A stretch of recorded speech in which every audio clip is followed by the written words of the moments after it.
The immortal John Hancock here, and I'm honored to have a very special guest with a discussion I think he qualifies for. This is Willie of Arcade USA. Welcome to the channel. Hey, how's it going, man? It's going great.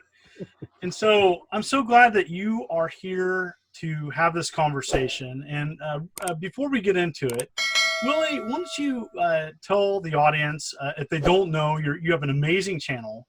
You cover many different classic arcade games as well as console games of yesteryear. And yeah, just share a little bit about yourself. Well, I kind of like to be the stealth YouTube channel, like to hide out in the weeds making my videos. I do a lot of videos on, classic arcade games, vintage consoles. I kind of specialize in pre-NES is what I try to focus on. I also do toys. I've done numerous podcasts. Basically, I just like having fun and sharing my passion for what I'm interested in. Awesome. And I really have enjoyed many of your videos. And so I often go to your channel because you do a great job of explaining the pre-NES era. And so we're going to talk about the pre-NES era because I think there's a lot of gamers out there that hear that. Yeah. And some are immediately turned off. Yeah. And, or they won't touch it. Or even sometimes on my channel, I'll get passionate about an old game. And then someone will comment, "Oh, those graphics are garbage." Yeah. Or they'll say something. So the talk today is what makes it challenging to explore that era of gaming or misconceptions about the pre-NES era of gaming? Well, I got a good experience with my niece. My niece was born in the late 80s. Okay. So she grew up playing, Super Nintendo, the Sega Genesis, all that kind of stuff. And I tried to introduce her to the Atari 2600. And her first reaction was, "What are you doing? There's a bunch of blocks on the screen." I had to introduce her to some of the more fun games on the 2600. For example, Warlords. That's a big one. Great game. So I introduced her to Warlords with my brother and his wife, myself, and my niece. Played a game of Warlords. She became so addicted to that game. She could not put it down. She thought it was the most wonderful game she'd ever played at that time, which opened up her eyes to a lot of other things before the NES. So she got into the Bally Astrocade because I had one of those. Okay. Oh, yeah. I let her borrow that for a while. She played that quite a bit. And she got a real good interest in pre-NES stuff besides just being locked in with everything afterwards.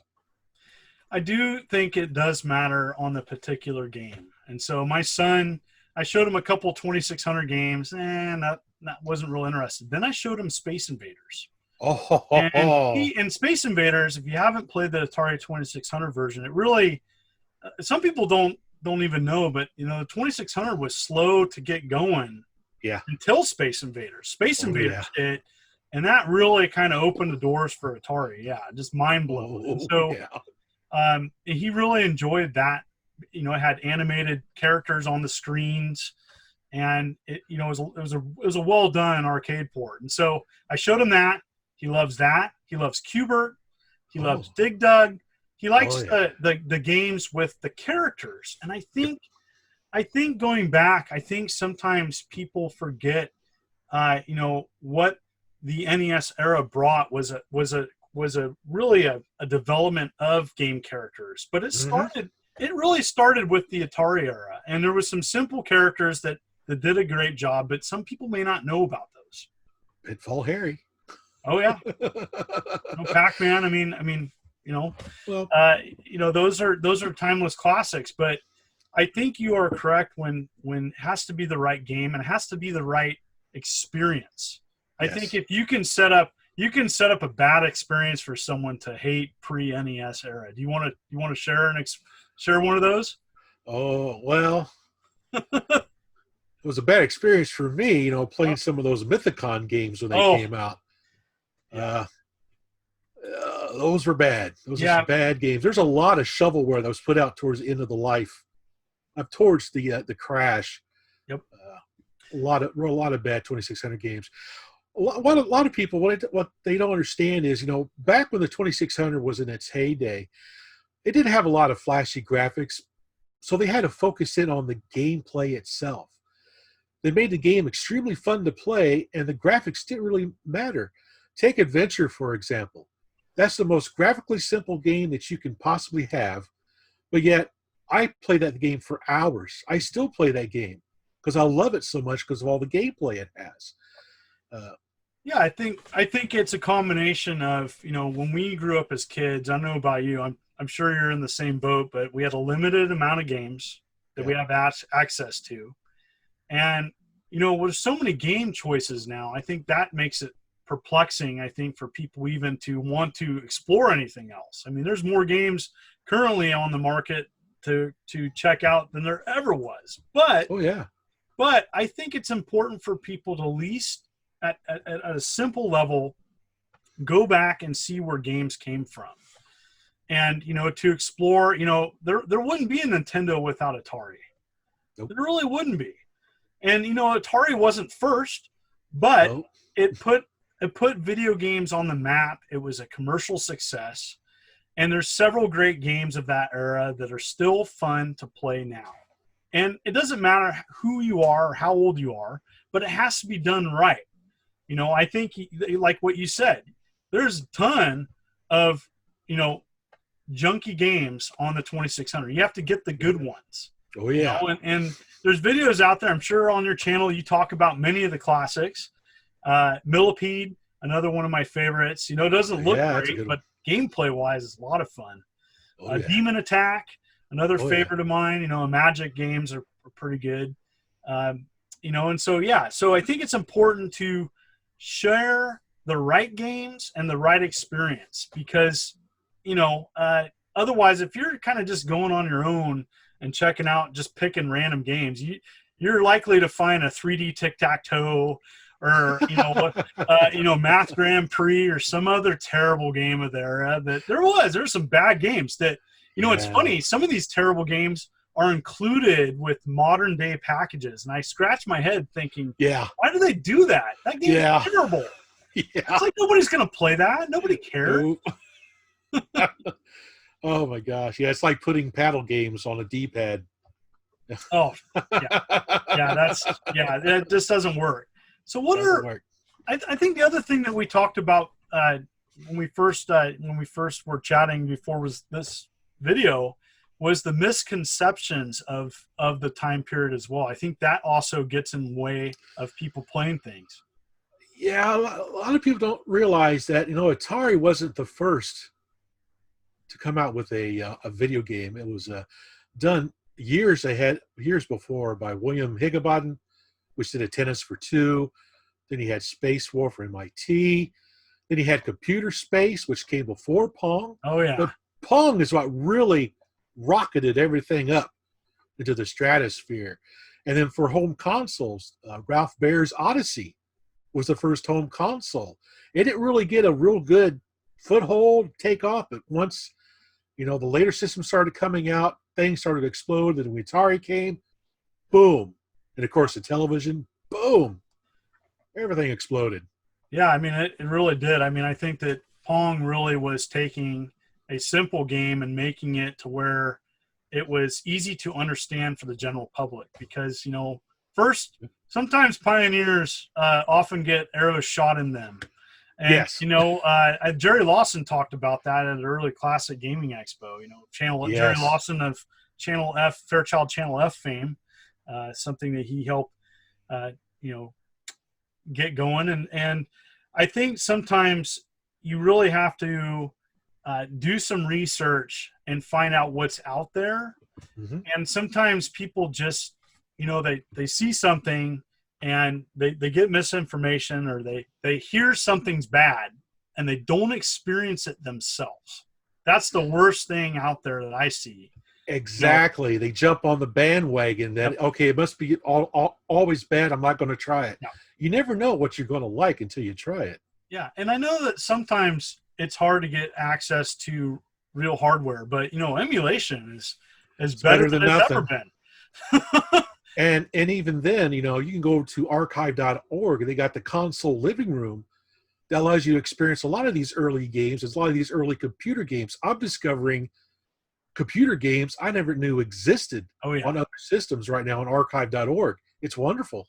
That's great. And it's great that those places are around for people to experience things, because I think it's really important to know that, the games of today, even any games with the retro graphics, a lot of them got inspiration from pre-NES era games. We didn't get the ZX Spectrum here in the States, and that's, you're talking about what you're going and exploring. I'm actually, this last year, have been exploring a lot of ZX Spectrum games. Oh, cool. Fantastic, and we didn't get that here. And it has such unique graphic capabilities, Yep. And I've really gone back and trying to explore that era because it's important. And and it's funny, I see new app games and new games coming out that are honoring that era, and it's cool to see that. Yeah, I've been getting into the BBC Micro. Oh, okay, nice. Oh, I'm loving that thing. There's a great website where you can actually go and play all the different games in your browser. That's not archive.org. Big catalog of games. There's one for Apple too, correct? To play Apple II games? Yes, I've got one of those as well. It's an emulator for Apple that's really well done. And so, that it's easier than ever to explore other game systems. And, maybe you don't have access to that. Well, if you have internet access, to access this video. Yep. You have access to a wide variety of different games and consoles that you can learn about. And so I really encourage people to do that and experience it for yourself. And, it's like anything. I think video games are like movies. You have to be in the right mood. Yes. You can watch a movie in two different moods. And one, you're going to hate it.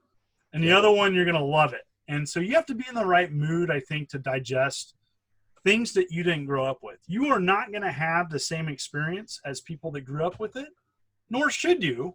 Yeah. But it still can be fun. Oh, yeah. Yeah. Do you have, what are your maybe of the Atari era? And it doesn't have to be Atari. It can be anything. What are 5 picks that you would have that you would encourage maybe people to maybe explore? If they were to explore the pre-NES era, what are a few games that you would recommend? On different consoles? Yeah, sure. Why not? Okay. I think it'd be a lot more funner to do it on different consoles. Okay. Let's start with the early ones here. I would highly recommend playing Smithereens on the Odyssey 2. Okay. If you want to have a rip-roaring good time and a lot of laughs, play that game, especially in a party environment. It's a lot of fun. I have it right here. I'm grabbing it. Such a great game. It's a catapult game. You're shooting catapults at each other's castles. It's hilarious. Oh, yeah. So what's great about this, too, it uses the voice. Now, you can play this in emulator as well, but this has the voice, and it really adds another aspect to it. Very simple game. And awesome. What's some other picks? For like the Bally Astrocade, okay, I recommend playing The Incredible Wizard. If you're a fan of Wizard of War, it is a really fun game to play on the Bally Astrocade.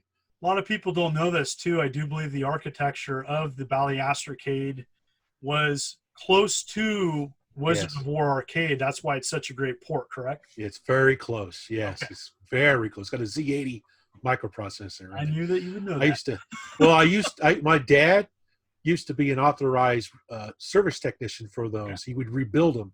All right. And I had a lot of experience rebuilding those consoles back in the day. I used to have a lot of extra parts for them. And I don't have those anymore, though. Let's see. On the Fairchild Channel F. Okay. There's one. There's a deep cut right there. Yeah. It's one of my first games consoles I had. I love that thing to death. Alien Invasion on it. It's Space Invaders. But it's actually pretty fun. Yeah, it's right, it's right here. I know you have it too. Oh, yeah. Made by Zircon, come in a white case. Yeah, so talk about saving money there. Look, it's original price sticker. Yeah. But, yeah, all they did is they took the label from the game and stuck it on a white box this year. Yep. That's all they did. But, yeah, that's Alien Invasion. and the cart's yellow. And I guarantee that some of you out there probably bypassed these cartridges at a yard sale thinking they're 8-tracks. Yeah. Oh, yeah. I don't want that 8-track. Because I did that. Yeah. I went to a church sale and saw a stack of these games, and nope, didn't know what they were. All right, one more pick, Willie. One you would recommend anything on the 2600 that you would recommend? Oh my gosh, there's so many to choose from. I collect mainly arcade ports to the 2600. I got a huge collection of arcade ports. So what's an original arcade port that you recommend people to go and check out on the Atari 2600?